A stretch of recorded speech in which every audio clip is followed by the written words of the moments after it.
Et tout d'abord un mot de la météo du jour avec de nouveau un temps très instable. Aujourd'hui le ciel alternera entre éclaircies de soleil et des averses, parfois fortes d'ailleurs en milieu de journée. Le vent aussi reste soutenu aujourd'hui. Quant aux températures, elles sont en légère baisse, 16 voire 17 degrés dans la région aujourd'hui.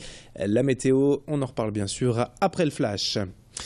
Et pour démarrer cette édition, la première image, c'est ce témoignage d'un couple de Roubaisiens excédés par l'insécurité quotidienne aux abords de chez eux. Il y a tout juste un an, Vanessa et Philippe ont emménagé en tant que locataires dans cette maison de la rue de C, dans le quartier du Pilat à Roubaix.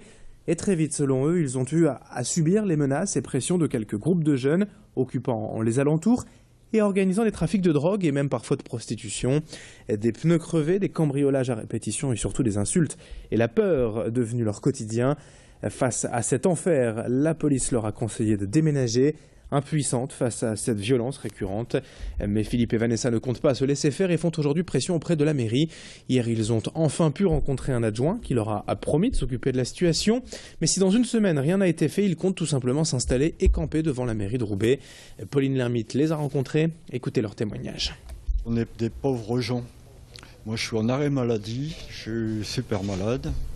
Je touche 900 € par mois. Ma femme, elle est au RSA. On est des pauvres gens. On a le droit quand même à la sécurité malgré que nous sommes des petits. Comme dirait M. Hollande, je peux enlever mes dents, j'ai des fausses dents. Je suis à 100 dents, M. Hollande, mais j'ai le droit de vivre et mes enfants aussi.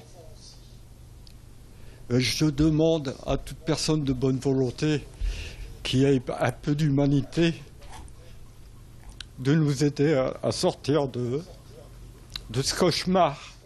Je ne demande pas grand-chose, un petit geste qui puisse que ce cauchemar finisse. En bref, et dans ce contexte d'actualité troublé depuis quelques semaines en France, des impacts de balles ont été découverts ces derniers jours sur les murs de l'église Saint-Thomas de Tourcoing dans le quartier de la Bourgogne. 8 traces découvertes dimanche, mais les tirs se seraient produits plusieurs jours auparavant. Quelques vitres auraient également été cassées. Le diocèse en tout cas a décidé de porter plainte et la police chargée de l'enquête s'est emparée et des images de vidéosurveillance. Plus d'infos donc très certainement à suivre dans les prochains jours. On enchaîne en images avec l'actualité sociale et l'incertitude pour les salariés de 3 Suisse Commerce à Croix. Depuis plusieurs semaines, ils font face à de nombreux licenciements ou se voient proposer des solutions de reclassement dans une des filiales du groupe Auto, l'actionnaire majoritaire des sociétés 3 Suisse, Beke ou Blanche-Porte. Le géant allemand était numéro 1 mondial de la vente à distance avec un chiffre d'affaires de près de 12 milliards d'euros, des profits estimés par les syndicats à 180 millions d'euros. Les salariés se sont regroupés hier avec leur avocat pour faire le point sur leur situation, notamment avec une audience décisive au tribunal de Lille le 12 mai prochain. Ils veulent en savoir plus quant à la santé économique des filiales où leur sont proposés ces reclassements. Explication complémentaire au micro de Rémi Pem et de Pauline Lermite. On n'a effectivement qu'une seule offre de reclassement, c'est-à-dire que la direction n'a même pas essayé d'honorer ses obligations légales, qui est de faire le tour du groupe et proposer des reclassements à la hauteur de l'entreprise. Il faut savoir qu'on a déjà porté cette affaire sur un ancien PSE, qu'on a obtenu gain de cause auprès des tribunaux, justement parce que l'entreprise n'avait pas honoré ses obligations légales. Vous avez énormément d'entreprises et un seul choix de reclassement ou la porte. Il y a des feux d'obligations légales, oui bien sûr.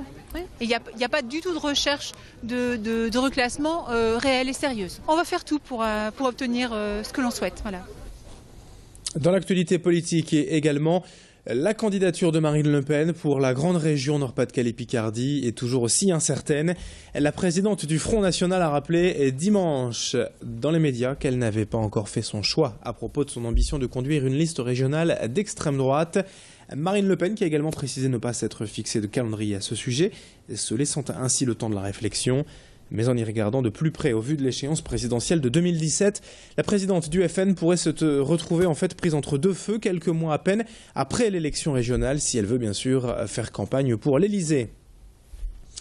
Dans le reste de cette édition, on termine avec la question du jour Grand Lille TV Métropolis. 12 300 visiteurs ce week-end pour la réouverture du zoo de Lille après quasiment 5 mois de travaux. Les 250 animaux du parc ont retrouvé leur public, plus de 70 espèces présentes et un parc qui a fait peau neuf. Alors la question est simple, comptez-vous visiter ces nouvelles installations du Zoo de Lille dans les semaines à venir comme d'habitude? La question du jour, .net pour nous répondre. On termine aussi avec un peu de sport en tennis de table féminin.